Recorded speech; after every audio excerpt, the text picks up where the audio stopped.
Hello dear students, welcome back to my YouTube channel CSR UGC NET life science by Pavan sir. Okay, so आज का chapter हम देखेंगे कि atoms and molecules bond. इसके क्या करेंगे, केमिकल्स बॉन्ड के जो इंपॉर्टेंस पॉइंट्स हैं वो आज डिस्कस करेंगे। क्योंकि अगर ये वाला चैप्टर आपने स्ट्रॉन्ग कर लिया तो आने वाले chapter protein, carbohydrate, metabolism, enzyme, catalyse, ये वाले चैप्टर आपके स्ट्रॉन्ग हो जाएंगे। और हम 2025 के दिसंबर को देखते हुए वो अनदर कोई भी पॉइंट से इंक्लूड नहीं करेंगे, क्योंकि इन्हीं पॉइंट से क्वेश्चन बन जाते हैं। ओके, सो हम आगे बढ़ते हैं क्योंकि हम इंपॉर्टेंट पॉइंट्स देख लेते हैं। इन पॉइंट्स के अलावा आप कोई भी अनदर पॉइंट्स मत पढ़िएगा, ठीक है। सो पहला वाला देखेंगे कि स्ट्रक्चर ऑफ एटम्स। इसमें क्या रहता है कि हमारे न्यूट्रॉन और प्रोटॉन क्या रहता है, हमारे न्यूक्लियस में प्रेजेंट रहते हैं और इलेक्ट्रॉन बाहरी कक्षा में रहता है। Okay, minus negative points charge में। अब हमारे क्या रहता है कि आइसोबार्स क्या रहता है, इसमें क्या रहता है, एटॉमिक नंबर हमारा सेम रहता है, बट हमारे जो एटॉमिक नंबर रहता है वो डिफरेंट रहता है। बट इसके अपोजिट आइसोटोन्स में क्या रहता है हमारा, कि इसमें एटॉमिक नंबर सेम रहता है बट एटॉमिक मास क्या रहता है वो डिफरेंट रहता है, राइट। अब नेक्स्ट पॉइंट देखेंगे कि atomic number and mass. Okay, तो हमारा एटॉमिक नंबर क्या रहता है हमारा, इसमें क्या रहता है कि प्रोटॉन की संख्या क्या रहता है, सेम रहती है। ओके, और एटॉमिक मास में क्या रहता है कि प्रोटॉन और न्यूट्रॉन की संख्या इंक्लूड हो जाती है। और इलेक्ट्रॉन हमारे लाइफ फॉर्म्स में क्या प्रेजेंट करते हैं, एलिमेंट्स। देखो हमारी बॉडी में कार्बोहाइड्रेट, हाइड्रोजन, नाइट्रोजन, ये क्या रहता है, ऑक्सीजन, ये क्या कहता है कि लाइफ फॉर्म्स को बढ़ाने के लिए क्या रहता है, इंपॉर्टेंस रहते हैं। ओके, आगे देखते हैं कि अरेंजमेंट। ओके, एटम्स का अरेंजमेंट देखो। देखो क्या होता है कि हमारी बॉडी में जैसे ही जैसे कार्बोहाइड्रेट हो गया, हमारा प्रोटीन हो गया, ये क्या प्रेजेंट होते हैं।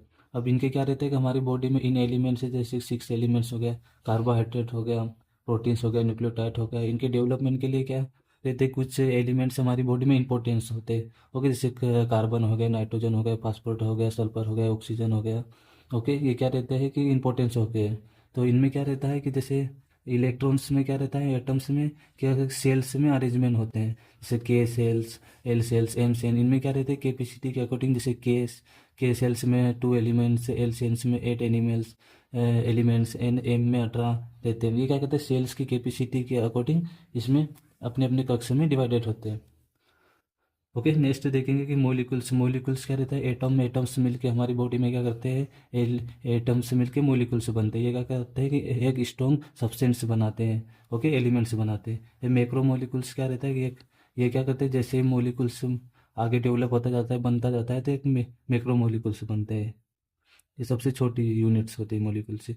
और आयनिक बॉन्ड्स एंड एनर्जी बॉन्ड्स हैं, ये क्या रहते हैं कि बॉडी में जैसे आयन्स डेवलप होते हैं, जैसे इनकी कैपेसिटी बढ़ती रहती है तो बॉन्ड स्ट्रॉन्ग होता जाता है। ओके, डाई इलेक्ट्रिक्स बॉन्ड हो गया, कोवलेंट्स बॉन्ड हो गया।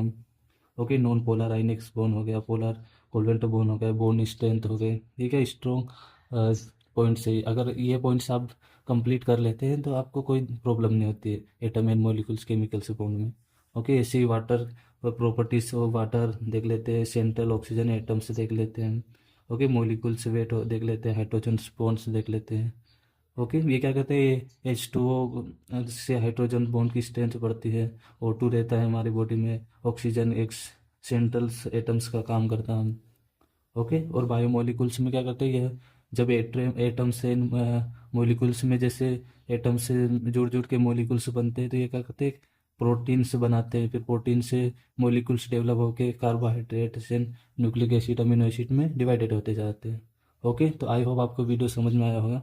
अगर आप ये चैप्टर और ये पॉइंट्स क्लियर कर लेते हैं तो आपको carbohydrate, proteins and metabolism, enzyme में कोई प्रॉब्लम नहीं होगी। और मैं यही सजेस्ट करना चाहता हूँ कि इन पॉइंट्स के अलावा कोई भी अनदर पॉइंट्स ऐड मत कीजिए। ओके, अगर आप जून को भी प्रिपेयर कर रहे होगे 2026 के लिए। Okay, so thanks for watching, मिलते हैं नेक्स्ट वीडियो में।